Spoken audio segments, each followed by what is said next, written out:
नमस्कार साथियों, मैं आपका साथी अनिल गुर्जर। साथियों, आज के इस वीडियो में हम बात करेंगे अपार आईडी के संबंध में। साथियों, जैसा कि कल 18/11/2024 को कक्षा 1 से 8 तक की शालाओं में अध्ययनरत विद्यार्थियों की अपार आईडी तैयार करने विषयक एक लेटर जारी हुआ है। साथियों, ये पहले 9 से 12 के बच्चों के लिए था, अब 1 से 8 यानी 1 से 12 तक के बच्चों की अपार आईडी जनरेट करना है। साथियों, मैं आपको बता दूं कि अगर आपका रिकॉर्ड, आपके बच्चों के संबंध में जानकारी आपके विद्यालय स्तर पर कंप्लीट है तो किसी भी प्रकार की कोई दिक्कत इस कार्य में नहीं होगी। लेकिन साथियों, अगर थोड़ा डाटा हमारा मिसमैच है, कुछ बच्चों की जानकारी नहीं है, ग्रामों में दिक्कत है, तो इस वीडियो के माध्यम से मैं आपको बताऊंगा कि किस प्रकार से हम आसान तरीके से अपार आईडी का निर्माण करवा सकते हैं, हमारे बच्चों का डाटा में सुधार करवा सकते हैं। साथियों, कार्यों को करने से पहले कुछ चीज़ें महत्वपूर्ण होती है जो आपको जानना आवश्यक है। तो सबसे पहले आप नोट डाउन करते चलेंगे कि हमें इस कार्य से को पूर्ण करने के लिए क्या क्या चीज़ों की आवश्यकता होगी और किस प्रकार से हम इसका निदान करेंगे। सबसे पहले आपको इस पूरे आदेश को पढ़ना अति आवश्यक है। पहला काम आपका रहेगा कि ये जो आदेश आया है इसको पूरा आपको पढ़ना होगा। मैं आदेश यहाँ पर पढ़ूंगा, वीडियो बहुत अधिक लंबा हो जाएगा और आप लोग इसको पूरा नहीं समझ पाएंगे। आदेश आपको आपके व्हाट्सएप ग्रुपों के माध्यम से, आपके जन शिक्षकों के माध्यम से, जहाँ से भी उपलब्ध हो वहाँ से पहले इस आदेश को आप आवश्यक रूप से पूरा जरूर पढ़ेंगे। अब पढ़ने के बाद में आपको आधे से ज़्यादा कार्य समझ आ जाएगा कि हमें आखिर करना क्या है। जब ये समझ में आ जाए तो यहाँ पर नीचे 3 प्रपत्र दिए हैं। एक प्रपत्र दिया है प्रपत्र क्रमांक 1, इसे आप पढ़ेंगे जिससे आप ये समझ पाएंगे कि अपार आईडी आखिर बनाई क्यों जा रही है। इसके साथ ही प्रपत्र क्रमांक 2 में जो है वो है अभिभावक यानी जो पालक है उनका सहमति पत्र। ये सहमति पत्र आपको सभी को लगेगा, प्रत्येक बच्चे के पालक से सहमति पत्र यहाँ पर लगना है। और उसके बाद दिया है प्रपत्र क्रमांक 3, तो स्कूलों को क्या क्या यहाँ पर करना है वो सारी जानकारी आपको समझ में आ जाएगी। अब जब हमने पूरा आदेश पढ़ लिया है, पूरा इसको समझ लिया है, तब हम किसी भी कार्य की शुरुआत अब कहाँ से करेंगे। तो साथियों, सबसे पहला जो काम है वो आपको करना है कि जैसे आदेश में दिया है कि समस्त पालकों की बैठक बुला करके अपार आईडी के संबंध में उन्हें जानकारी दें, यानी कि एक आप पीटीए बैठक बुलाएं और उसी पीटीए बैठक में सबसे पहला जो काम है वह है अपार आईडी बनाने के लिए विद्यार्थी के पिता माता कानूनी अभिभावक की सहमति। अब यहाँ पर जरूरी नहीं कि आप पिता की ही आईडी लें, आप माता की आईडी भी ले सकते हैं, माता से भी ये सहमति पत्र भरवा सकते हैं, या कानूनी अभिभावक जिसके बाद कानूनी दस्तावेज के रूप में उसको गोद लिया गया उससे भी आप ये भरवा सकते हैं। इसमें कुछ नहीं करना है, जो सहमति देता है उसका नाम और उससे संबंध, उसके साथ में स्वेच्छा से उसकी एक आईडी, यहाँ पर आईडी दिया है आधार, पैन, ईपीआईसी, डेल और पीपी, मतलब आप जो है आधार और पैन कार्ड में से कोई सी भी एक आईडी उसकी ले सकते हैं और ये यहाँ पर लिखना है।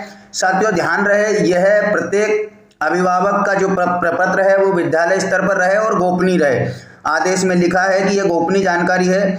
और यहाँ पर नीचे जिस दिन आपने भौतिक सत्यापन किया उनकी आईडी का यहाँ तारीख लिखेंगे, नीचे स्थान लिखेंगे, हस्ताक्षर कराएंगे, अपना नाम लिखेंगे, विद्यार्थी का नाम यहाँ स्वतः लिखा आएगा बोर्ड उसमें और आपका भी आएगा। तो इस प्रकार से ये पूरा फॉर्मेट प्रत्येक पालक का यहाँ पर भरवा कर रख लेना है। अब दूसरा क्या काम है, मैं लिए चलता हूँ आपको उन फॉर्मेटों की ओर जो अपार आईडी जनरेट करने से पूर्व आपको कंप्लीट कर लेना है। तो यहाँ पर मैंने पहला फॉर्मेट आपको बता दिया है, ये फॉर्मेट वहाँ पर भी बताया, ये यहाँ पर फॉर्मेट कोरा दिया गया है यहाँ कि किस प्रकार से हमें पालक का जो है सहमति पत्र भरवाना। ये सबसे पहला काम है, पालक का सहमति पत्र होना आवश्यक है, क्योंकि जब अपार आईडी जनरेट करेंगे वहां पर ऐसे इसी प्रकार का फॉर्मेट ओपन होगा जिसमें कि जितने कॉलम हम भरेंगे वो कॉलम वहां पर भी भरना होगा। तो ये फॉर्मेट आप कंप्लीट करवा लेंगे। दूसरा काम साथियों, दूसरा जो महत्वपूर्ण काम है अपार आईडी को पोर्टल पर करने से पूर्व वो है इस प्रकार के फॉर्मेट में प्रत्येक बच्चे की जानकारी एक रजिस्टर में रूल करके आपको बना लेना है या किसी भी कंप्यूटर वाले से फॉर्मेट बनवा लेना है। क्या करना है, सबसे पहले लिखना है बच्चे की यूडाइस की जानकारी, सामान्य जानकारी लिखना है, पूरी जानकारी नहीं लिखना है, जिसमें बच्चे का नाम, इसको कैपिटल लेटर की जो स्पेलिंग है उसमें उसका इंग्लिश में नाम यहाँ पर आपको लिखना है। जो भी नाम वहाँ पर दर्ज है यूडाइस में वो पूरी स्पेलिंग यहाँ पर नाम में लिख लेना है। दूसरा, यूडाइस में बच्चे की जो जन्म दिनांक है वो यहाँ पर लिख लेना है और उसका जेंडर लिख लेना है। पहला सेम टू सेम केवल बच्चे का नाम हमें लिखना है, पिता माता का नाम अभी नहीं लिखना है। उसके बाद उसकी जन्म दिनांक लिख लेना और जेंडर लिख लेना है। फिर बच्चे का आधार, साथियों सभी बच्चे का आधार भी आपको बुलवाना है, ये दूसरा काम है। मतलब आपको पालक यानी अभिभावक और प्रत्येक बच्चे का आधार बुलवाना है। आधार आप चाहो तो फोटो कॉपी बुलवा सकते हो, आप चाहो तो ओरिजिनल आधार बुलवा करके उसकी फ़ोटो खींच करके रख सकते हो, जिसमें कि हम जानकारी देख सके। यानी कि अब आपको विद्यालय स्तर पर बच्चे, प्रत्येक बच्चे और प्रत्येक बच्चे के पालक का, चाहे वो माता हो या पिता हो, उसका आधार कार्ड की फोटो कॉपी अपने विद्यालय स्तर पर बुलवा लेना है। अगर ये आपने कर लिया तो समझिए कि आपकी अपार आईडी बनवाने में बहुत अधिक सहायता हो जाएगी।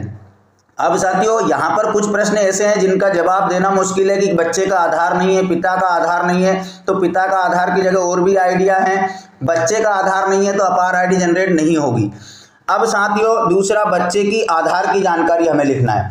कैसे? जैसे नाम, अब बच्चे के नाम में जो स्पेलिंग दी है आधार में वो स्पेलिंग यहाँ पर लिख लेना है। उसकी जन्म दिनांक आधार में क्या दी है वो लिख लेना और आधार का उसका जेंडर लिख लेना है। तो दो जानकारियाँ हो गई, एक यूडाइस की स्पेलिंग और दूसरी आधार की स्पेलिंग, और फिर बच्चे का आधार नंबर यहाँ पर हमें लिख लेना है। ये जानकारी कंप्लीट कर ली।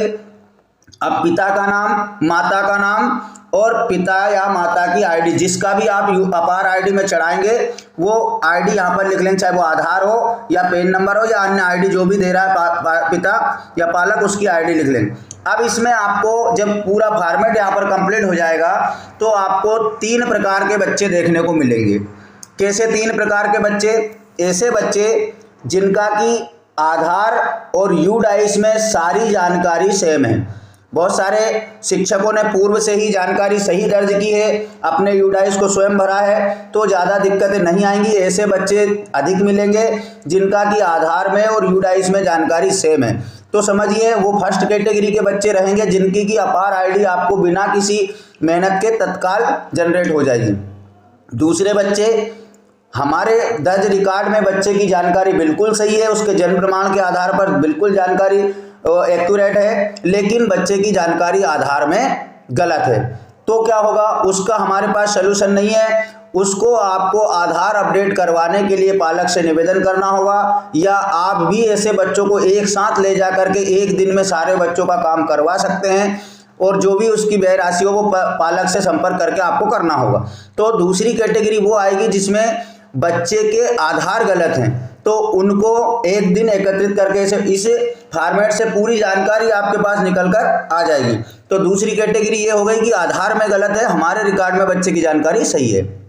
फिर तीसरी कैटेगरी वो है जिसमें आधार में जानकारी सही है लेकिन त्रुटिवश हमारे रिकॉर्ड में यानी यूडाइस रिकॉर्ड में बच्चे की इस नाम की स्पेलिंग या उसकी जन्म दिनांक कुछ गलत त्रुटिपूर्ण हो गई है। तो ये जानकारी सुधारना हमारे हाथ में है। हम ऐसे बच्चों की जानकारी तत्काल सुधार कर उन बच्चों की आईडी भी बनवा सकते हैं। तो पहली प्राथमिकता ये रहेगी कि जब आपके पास ये पूरा फॉर्मेट बनकर तैयार हो जाए तो आप पहली शर्तिया ऐसे बच्चों की आईडी जनरेट कर दें जिनका आधार में और यूडाइस में जानकारी सेम है, तो कुछ काम आपके विद्यालय का हो जाएगा। दूसरा काम ये है कि आधार में जानकारी सही है और हमारे बच्चों के रिकॉर्ड में जानकारी गलत है, तो वो भी हम तत्काल सुधरा करके और उसकी आईडी जनरेट कर देंगे।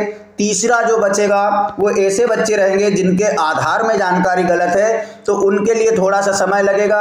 तो ऐसे बच्चों को एक साथ आधार अपडेट करके अगले 8 दिन में आधार अपडेट हो जाता है और एक साथ ऐसे बच्चों की जनरेट आईडी हो जाएगी। तो कुल मिलाकर आप ये 8 से 10 दिन में पूरा अपार आईडी का काम अपने विद्यालय स्तर पर कर देंगे।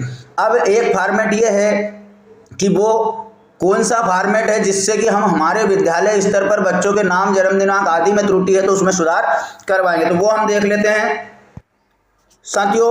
वो है 3। ये जो फॉर्मेट है, ये फॉर्मेट हमें जिस भी चीज़ में बच्चे की त्रुटि है, चाहे नाम में हो, जन्म दिनांक में हो, जेंडर में हो, किसी भी चीज़ में अगर उसकी त्रुटि हो, अगर आधार नंबर कुछ बदल गया है तो वो भी दे सकते हैं। कुल मिलाकर के जो जानकारी हम यहाँ पर देंगे वो इस फॉर्म में भरकर बीआरसी कार्यालय में जमा करना है। और जमा क्या करना है, कार्य की अधिकता है साथियों, आपको बैठ करके स्वयं अपने काम को तत्काल वहाँ पर पूर्ण कराना होगा, क्योंकि वर्तमान में यही कार्य चलेगा तो वहाँ पर भी आपका काम जल्दी ही करेंगे। तो इस प्रकार बच्चे के नाम, जन्म दिनांक, जेंडर, उसकी जो भी त्रुटि हो इस फॉर्म में भर करके आपको और बीआरसी कार्यालय में सुधार कार्य करवा लेना। इस प्रकार से ये काम हो जाएगा साथियों। अब हमने केवल अभी जानकारियां देखी, अपार आईडी कैसे जनरेट करना है, उसका ऑनलाइन कार्य कैसे होगा, तो वह कार्य इसके तत्काल बाद जो वीडियो हमारा अगला आ रहा है वो इसी ऑनलाइन कार्य का आएगा। तो उससे पूर्व शिक्षक साथियों से निवेदन है